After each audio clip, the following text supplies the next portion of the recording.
여러분 안녕하세요. 의료사회복지사 정대희TV의 튜터쌤 정대희입니다. 오늘 아침에 일어나서 뉴스를 틀어보니까 코로나 확진자가 1000명에 육박하더라고요. 네, 이번 주말 저도 어디 특별히 갈 계획은 없지만 어디 가든지 간에 어디로 이동하시든지 간에 마스크 꼭 착용하시고 손 씻기도 잘 하시고 건강에 유의하셔야 되실 것 같습니다.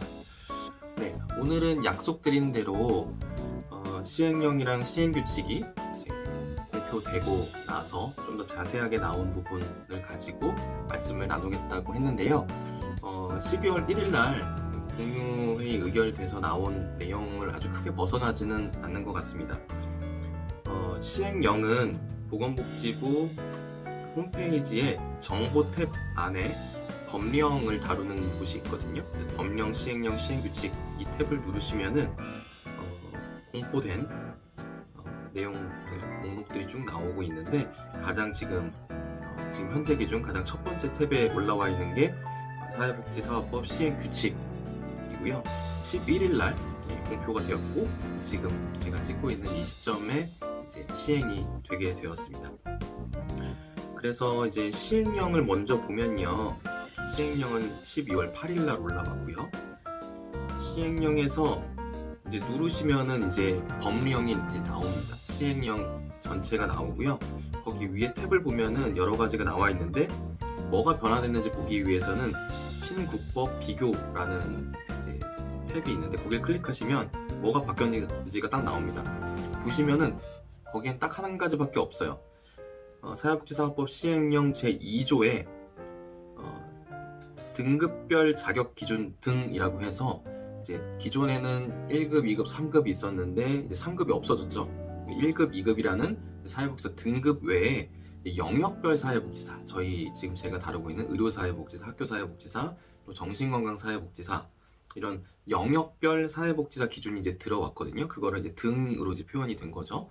그래서 여기에 이제 이전에는 등급별 자격 기준은 별표일과 같다 이렇게 되어 있는데 이제는 등급점 영역별 자격 기준은 별표 1과 같다라고 해서 별표가 이제 바뀐 게 나옵니다. 한번 별표 볼까요?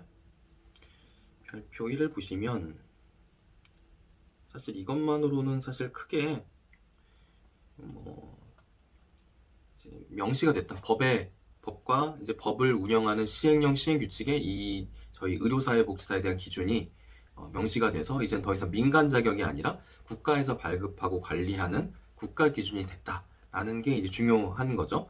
이거 자체로만 보면은 사실상 지금 현재랑 그런 지위가 바뀐 거 말고는 크게 다르진 않습니다. 영역별 자격 기준이 밑에 2번에 이제 추가가 되어 있는데 정신건강사회복지사 자격에 대한 거는 이미 이제 기존 법이 있죠. 정신건강 증진 및 정신질환자 복지 서비스 지원에 관한 법률, 이게 있고 여기 시행령이 있는데 여기 별표 1에 따라서 한다라고 이제 되어 있고요. 의료사회복지사나 학교사회복지사는 그동안 이런 것들이 법에 녹아 있는 게 전혀 없었기 때문에 여기에 이제 사회복지사 1급 자격을 취득한 후 법 11조 제3항에 따른 수련기관에서 1년 이상 보건복지부령으로 정하는 수련 과정을 이수한 사람 이렇게 자격 기준이 되어 있어요. 그래서 법 11조 제3항을 보면은 아마 수련기관에 대한 정의가 나와 있을 거고요. 그 수련기관이 이제 어떤 조건을 갖춘 병원이다. 이제 의료사회복지사 같은 경우는 그렇게 되겠죠. 게다가 병원에서 1년 이상, 보통 1년으로 되어 있습니다. 그래서 1년 보건복지부령이라는 게 이제 시행규칙을 얘기하죠. 시행규칙에서 정하는 내용의 수련 과정을 이수한 사람을 이제 의료사회복지사 영역별 자격을 갖출 수 있는 사람이라고 볼 수 있다라고 되어 있는 거죠. 이렇게 기본적인 틀이 이제 시행령에 이제 제시가 되어 있고요. 요거를 또 구체적으로 더 어떻게 운영한다라는 내용이 담긴 게 이제 시행규칙입니다. 이제 다음으로 넘어가서 이제 시행규칙을 한번 봐볼게요. 여러분들도 한번 저는 이제 핵심되는 부분들만 뽑아서 말씀드리지만 제가 말씀드린 이 홈페이지에 들어가셔서 한번 자세하게 좀 보시면 좋으실 것 같습니다. 다음으로 시행규칙 한번 볼게요. 여기도 마찬가지로 신국법 비교를 이제 클릭하면 이제 나오는데 이 개정이 되면서 저희 의료사회복지사 관련 말고도 나머지 내용들도 이제 바뀐 것들이 있어요. 그 중에서 이 의료사회복지사 관련된 부분만 좀 보면은 제 4조가 제 첫 번째 나오는데 여기에 이제 영역별 사회복지사 자격증 발급 신청 관련된 내용이 이제 들어가 있고요. 그리고 이제 제 4조의 2에 이제 우리가 주의 깊게 봐야 되는 내용이 들어가 있습니다. 영역별 사회복지사 수련 기간 및 수련 과정이라는 내용이 이제 들어가 있는데요. 보건복지부령으로 정하는 수련 기간이란 다음 각 호의 구분에 따른 기간으로 보건복지부 장관이 지정하는 기간을 말한다. 이렇게 되어 있어요. 이것도 지정하는 그런 과정들이 아마 또 있을 것 같습니다.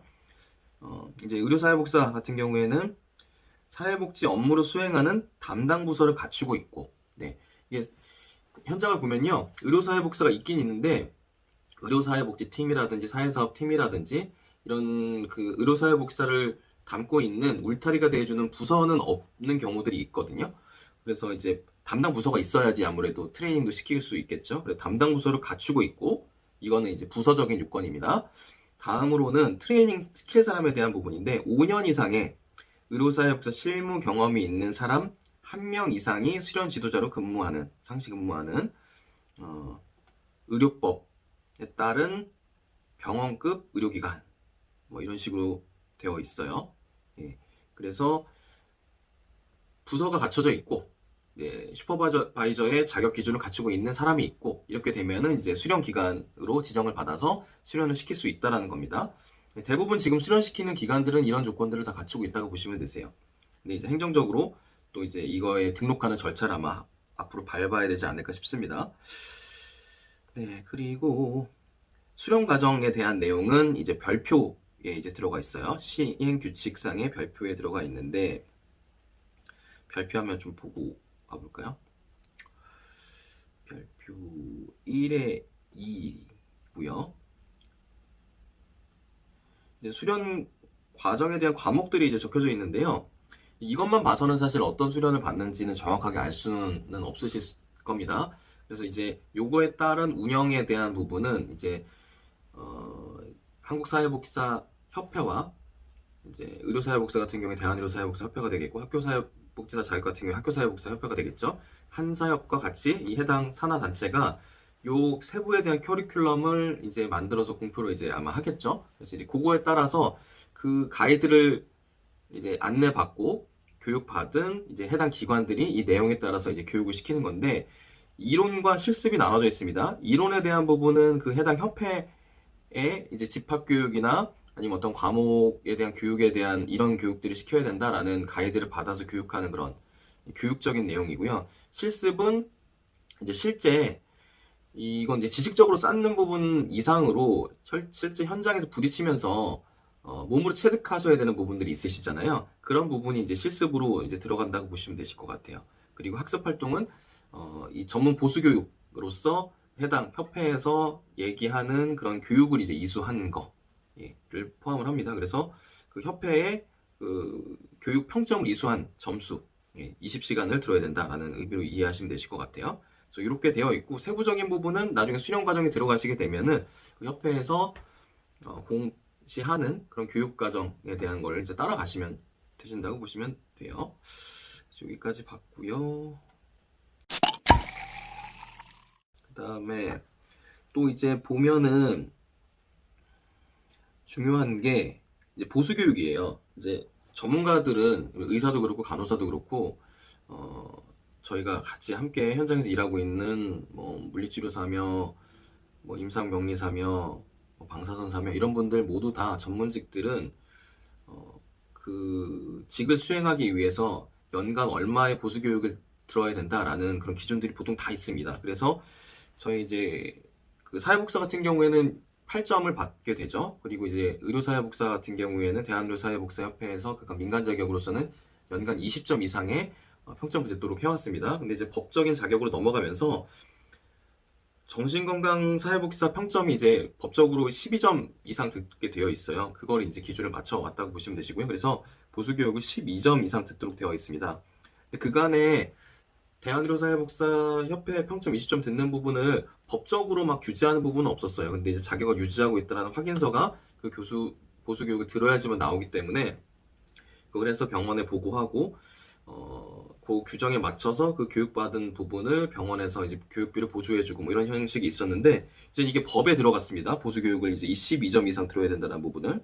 그러면서 여기 별표를 여기선 다루진 않겠지만 별표에도 보시면은 이 교육 보수교육 계획, 뭐 보수교육 면제 신청서, 근데 실적 보고 이런 부분들이 이제 의무사항 같이 이제 들어가요. 요청하면 이거를 해야 된다라는 식으로 들어갑니다. 그래서 그전에는 이런 거를 뭐 꼭 챙겨서 할 필요가 없었는데 이런 보고, 실제로 이수하고 보고하는 과정에 대한 의무가 조금 이제 지워지게 될 것 같아요. 그래서 이 부분은 어떻게 해야 될지 저도 추후에 이제 우리 부서 사람들하고 논의를 좀 해봐야 될 것 같습니다. 그래서 크게 이제 담긴 내용이라고 하면은 일단 영역별 사회복지사 자격이 생겼고, 그래서 그 의료사회복지사 자격은 어떠한 자격 조건을 갖춘 어떤 트레이닝을 받은 사람이어야 되는지 교육 커리큘럼에 대한 큰 가이드라인이 들어가 있고요.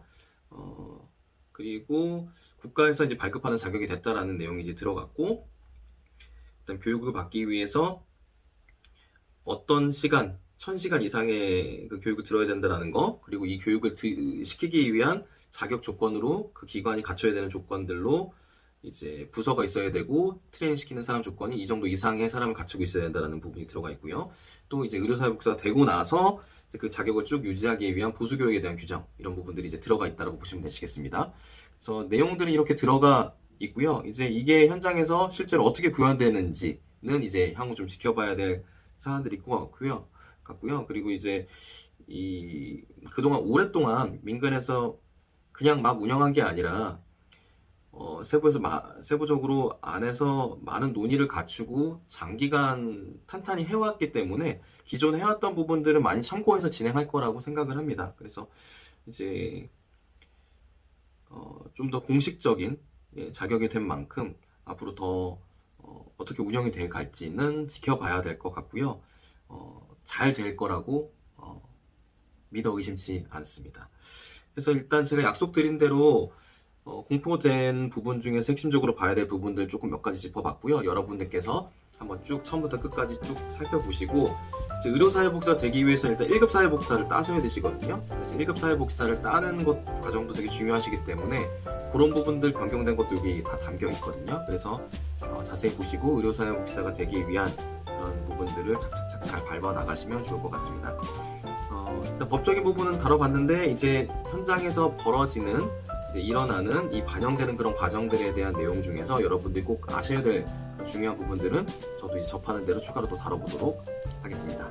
네, 저번에 이제 한 2분짜리 영상으로 간단하게 이제 국가 자격이 됐습니다라는 부분을 말씀을 드렸는데, 이제 시행령, 시행규칙에 대해서도 조금 더 구체적인 부분을 다뤄봤고요. 앞으로도 다른 또 이야기로, 현장에 대한 이야기로 다시 찾아오도록 하겠습니다. 좋은 주말 되시고 건강한 주말 되시길 바라겠습니다. 감사합니다. 안녕히 계세요. 안녕.